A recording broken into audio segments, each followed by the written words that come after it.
Next 9 news में आपका बहुत बहुत स्वागत है। मैं हूं आपके साथ अबरारुल हक रहमानी। मेरे खास प्रोग्राम मुद्दा आज का में चर्चा करेंगे महाराष्ट्र में लगातार हो रहे उस मराठा आरक्षण के विवाद को लेकर। दरअसल इस आंदोलन में जिस ढंग से आप देख रहे हैं कि तमाम लोग सड़कों पर उतर के सरकार के खिलाफ प्रदर्शन कर रहे हैं और प्रदर्शन करने का मकसद ये कि मराठा समाज को आरक्षण दिया जाना चाहिए, लेकिन इस पर सरकार क्या कहती है उस पर सभी की नजरें टिकी है।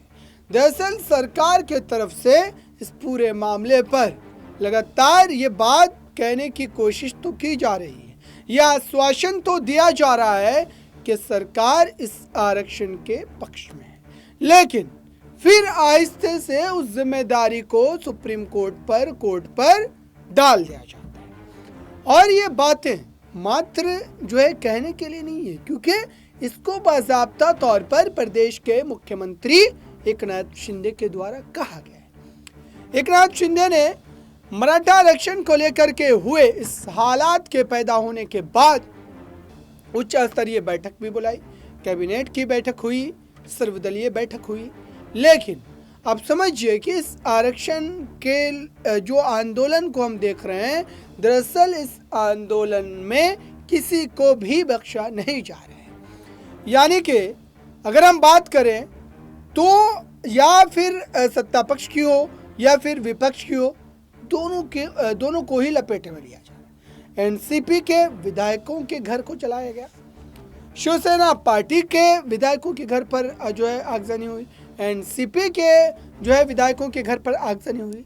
और ऐसे में एक बड़ा मामला यह है दर्शकों के इस आंदोलन के पक्ष में मात्र विपक्ष के नेता ही इस्तीफा नहीं दे रहे हैं, बल्कि सत्ता पक्ष के भी, क्योंकि बीड़ जिले से यह आंदोलन शुरू हुआ।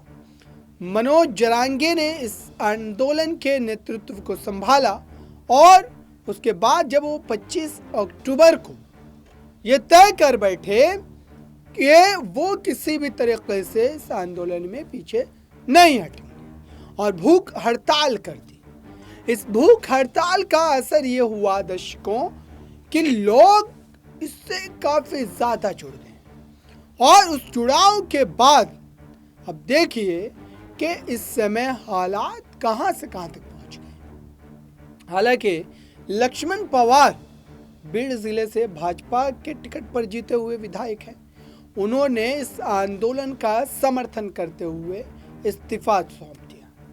अब ये हो सकता है कि उनकी व्यक्तिगत राय हो, क्योंकि जाहिर सी बात है कि अगर बीड़ जिले से वो विधायक है तो बीड़ जिला पूरी तरीके से गढ़ है इस आंदोलन का, और ऐसे में वो अपने इस्तीफे को नहीं सौंपते तो जाहिर सी बात है कि यहाँ पर जनता उनके खिलाफ हो जाती, तो इस वजह से भी उन्होंने इस्तीफानामा सौंपा होगा।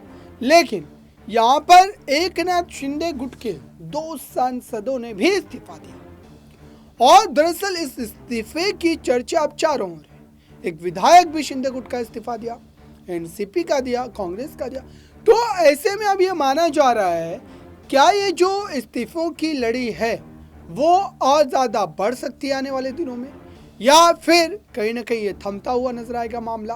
क्योंकि अगर अभी तक देखें तो ये माना जा रहा है कि इस आंदोलन ने जो महाराष्ट्र की सियासत में एक नई गर्माहट पैदा की, लगातार जनता को जगाया है, और ख़ास तौर से अगर मराठा समाज के नाम पर, आरक्षण के नाम पर ये जो है आंदोलन चल रहा है, तो इसका कहीं ना कहीं शिवसेना उद्धव गुट जो है वो फ़ायदा लेने की कोशिश ज़रूर करेगा। वो ये कोशिश ज़रूर करेगा कि इसको कहीं ना कहीं राजनीति से जोड़ा जाए और फिर उसका सीधे तौर पर फ़ायदा उठाया जाए। ये कितना संभव हो पाएगा दर्शकों, ये देखना होगा। लेकिन इस पूरे मामले पर प्रदेश के मुख्यमंत्री एकनाथ शिंदे का क्या कहना है वो आप सुनिए।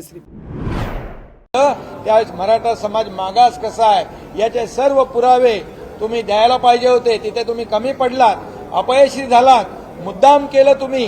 या सगळ्या गोष्टी मराठा समाजाला माहिती आहेत आणि म्हणून आज जे काही मराठा समाजाला भडकवण्याचं काम बिलकुल त्यांनी करू नये. मराठा समाज शिस्तप्रिय आहे. मराठा समाज शांततेने आंदोलन करणार आहे आणि हे सरकार मराठा समाजाला टिकणारं, कायद्याच्या चौकटीत बसणारं आरक्षण देण्याची जबाबदारी आमची आहे. आम्ही कटिबद्ध आहोत. इतर कुठल्याही समाजाला त्याच्यावर अन्याय न करता, म्हणून आमचं काम युद्ध पातळीवर सुरू आहे. त्यामुळे त्यांच्या पायाखालची वाळू सरकली आहे, त्यांना पोटदुखी उठलेली आहे की आम्ही करू शकलो नाही, परंतु हे करण्याचा प्रयत्न करतात. आणि म्हणून आम्ही प्रामाणिकपणे आमचं सरकार मराठा समाजाला आरक्षण देण्यास कटिबद्ध आहे. बदनाम करने की कोशिश के तहत तमाम सारी जगहों पर आगजनी की गई और अब आपके ऊपर भी राजनीतिक आरोप लगाए जा रहे हैं, कैसे देखते हैं? जिन्होंने मराठा समाज का आरक्षण गंवाया है, सुप्रीम कोर्ट में जब कौन मुख्यमंत्री थे, कौन उपसमिति में थे, ये सब सकल मराठा समाज जानता है.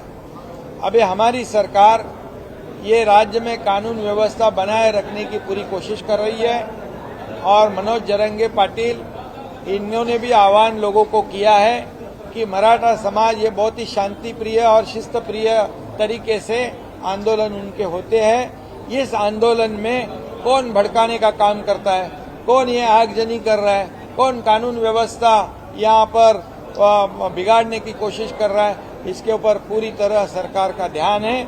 और निश्चित रूप से मराठा समाज को पूरी तरह फुल प्रूफ जो टिकाऊ होगा, कानून के दायरे में जो बिठाने के बाद ये मराठा आरक्षण देने का सरकार की जिम्मेदारी है. और अन्य समाज को किसी को भी बाधा नहीं पहुंचाते हुए ये मराठा समाज को आरक्षण देने का काम सरकार करेगा. उसके ऊपर काम शुरू है. जस्टिस शिंदे के माध्यम से वो भी काम कर रहे हैं और क्यूरेटिव पिटीशन के माध्यम से दिल्ली सुप्रीम कोर्ट में भी हमारा काम शुरू है. इसलिए जस्टिस भोसले, जस्टिस गायकवाड़ और जस्टिस शिंदे, इनकी एक कमेटी गठित की गई है और जो बैकवर्ड कमीशन है उसको भी ये डेटा कलेक्ट करने के आदेश दिए हुए ये वार फुटिंग पे हम लोग काम कर रहे हैं और मराठा समाज को आरक्षण देने की जिम्मेदारी हमारी है. सरकार सकारात्मक है. थोड़ा सा समय सब्र की आवश्यकता है और इसलिए मराठा समाज को भी मेरी विनती है, आह्वान है कि कानून व्यवस्था बनाए रखने के लिए आपका भी सहयोग आवश्यक है. इसमें जो कानून व्यवस्था बिगाड़ने के लिए जो कुछ लोग आ रहे, उनके ऊपर भी ध्यान रखने का काम ये सकल मराठा समाज के कार्यकर्ताओं ने करना चाहिए. इतने ये मेरी सबसे विनती है. तो आपने सुना दर्शकों, एकनाथ शिंदे जिस ढंग से इस पूरे मामले को लेकर के अपने पक्ष को रख रहे हैं और ये वो कह रहे हैं कि प्रदेश में सबसे पहले कानून व्यवस्था को बहाल किया जाए. कानून व्यवस्था की बहाली के बाद ये तय किया जाएगा कि दरअसल आने वाले दिनों में इस पूरे मामले पर सरकार क्या सोचती है और सरकार इस पर क्या फैसला लेगी. फिलहाल इस पर आपके क्या सोचना है कमेंट बॉक्स में जरूर बताएं. इस खास रिपोर्ट में बस इतना ही. जुड़े रहें बड़ी खबरों के लिए नेक्स्ट 9 न्यूज़ के साथ.